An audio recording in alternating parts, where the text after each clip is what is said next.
so much fun.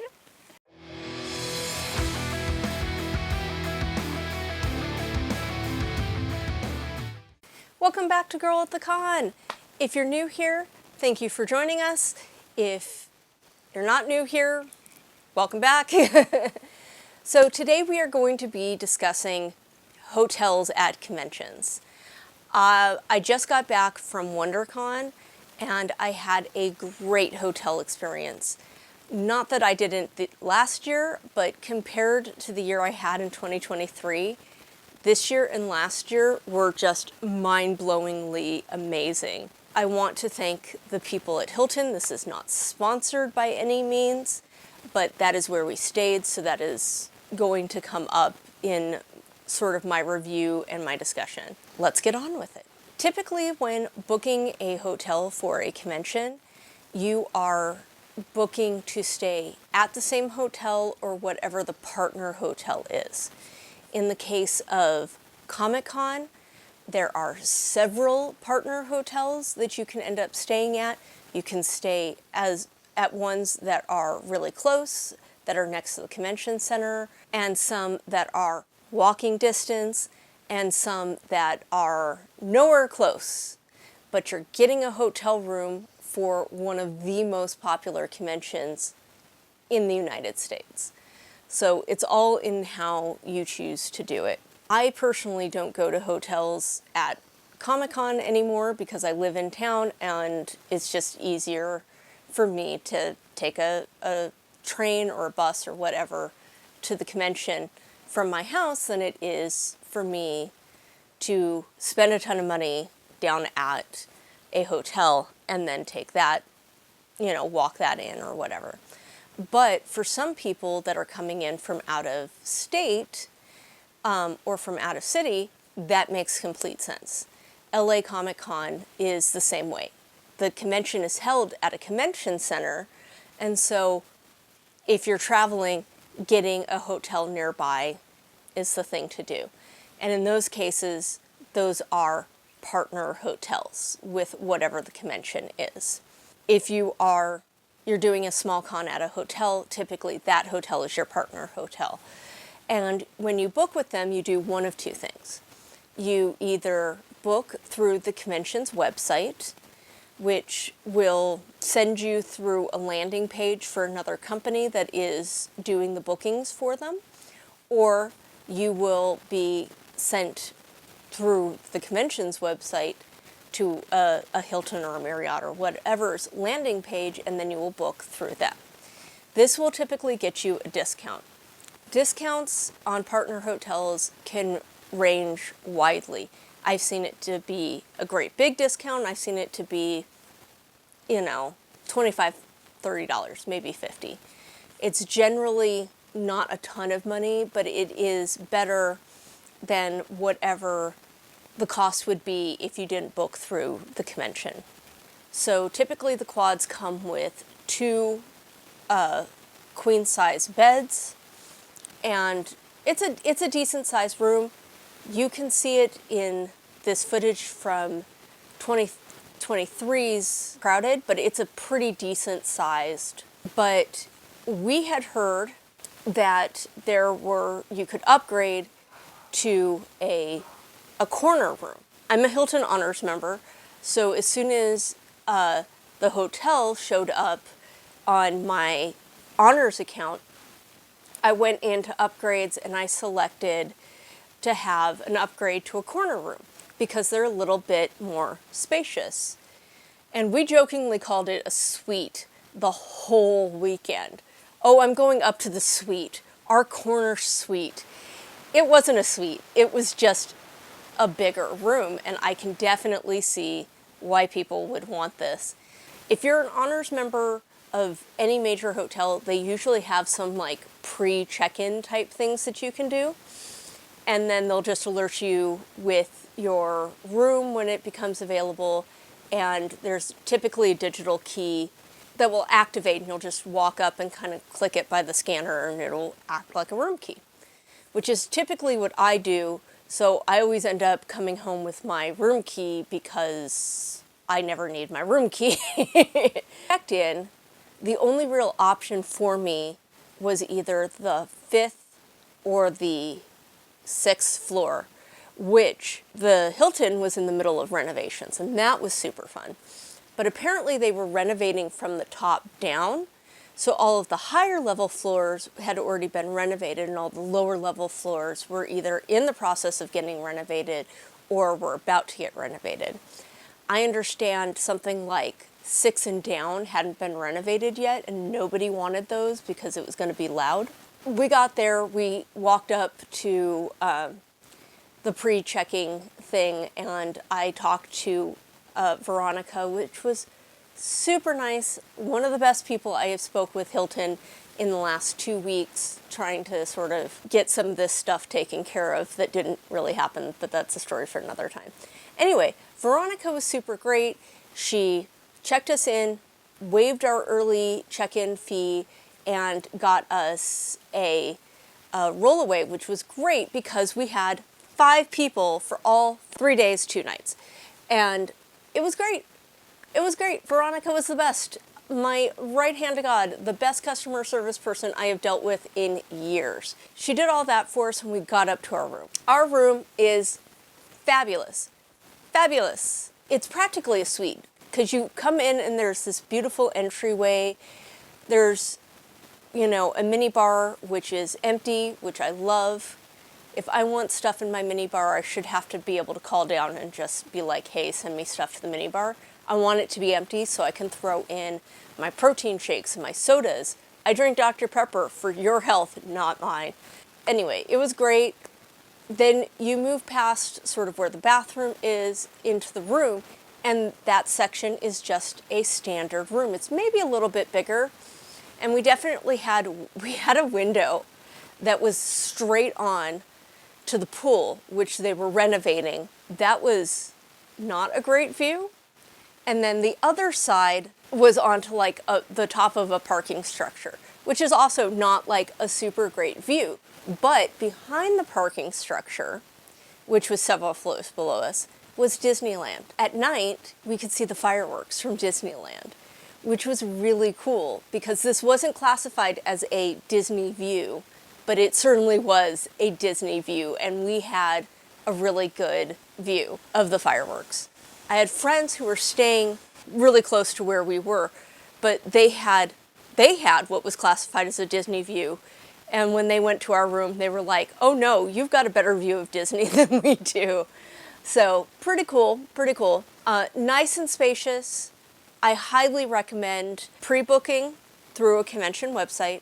I highly recommend getting on whatever honors program your hotel has. Not so much so that you can like rack up points or anything.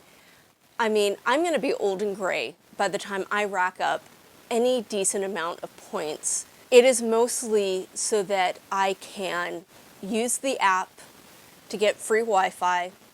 We will discuss the cost at the end, but for right now, know that it was a better deal than I think it would have been for me to stay off property someplace. The Hilton is currently going through some renovations, and they're doing something really interesting I've not ever heard of a hotel doing, which is they're working from the top down as far as doing rooms, but they renovated the lobby, or at least the lobby bar. I don't know if it was first or it was recent or whatever, but the lobby bar ended up getting fully finished and renovated about 2 weeks before the convention. We had somebody up there and found out, which, if you've seen this shirt anywhere, is the joke of the shirt, because we typically do LobbyCon in the bar. LobbyCon for WonderCon is really not a convention. There's nothing like it. It is just a place during the convention where a bunch of people get together and they drink and they hang out and they talk about the convention in the off hours. It's a party. So let's talk about elevators when a hotel is being renovated. Typically, a hotel has 2 banks of elevators to maximize flow. The Hilton only had 1 because one of the elevators was in the process of being renovated. This would come to be a major problem for everyone. God bless you, Veronica. With the early check-in, we beat all the crowds upstairs. And there was no trouble. We just walked onto the elevator, went up to our floor, down the hall, into our room, went, oh my God, this is amazing. And then we went back downstairs and went to the convention on the first day. So when we met up for dinner, we had a little bit of a wait to get up to our room. Not a lot. Like, the elevators were just kind of busy. It's kind of standard. Not a problem. So we get up to our room, drop our stuff off, regroup, and then we head off to dinner. Again, we had a little bit of a wait to get on an elevator because all the elevators were packed. Didn't seem like a big deal, no sweat. Go down, come back. When we came back, we were having trouble getting up to our up to our room because it was busy. We had a little bit of a wait. Didn't seem like much of a problem. We went to leave later that night. A little bit of a problem. This is where we started implementing up to go down. We were on the 10th floor. There's only 14 floors. We would just go up a couple of floors and then go back down. That way we were at least on an elevator making progress in the direction we wanted to go. It's a little bit harder to do that when you're at the lobby, or Saturday night around 5, 6 o'clock. I'm trying to get back to the hotel room so that I can meet up with my group so that we can go to dinner. And because we're trying to do it and be back in time to go to the masquerade. And the line for the elevator went to Mexico. It just went down the lobby, straight into the fast food at the end of the lobby. It was so long. Whew. Okay, day 2. Apparently my camera decided that it didn't want to record any of the last part of that. So we're gonna do it now. Thankfully, there was a really great bellman or employee of some sort who saw the line, and they started taking people to the service elevator and having them use the service elevator, which, you know, absolutely crazy. Even when I went back in the middle of the day to the hotel room to do something or to get something, I was met with just a ton of people, like going up and going down. It was a fight to get anywhere on those elevators in the middle of the day. That's just how many people there were. It was less of a fight than it was in the mornings and the evenings, but it was still kind of a fight. That went on. The entire trip was just, it was awful. And then when you added in suitcases towards, you know, Sunday, it really just turned into quite the hectic mess. I would not have done it this way. Like I said, I would have renovated the elevators first and then done everything. That was about the worst of it.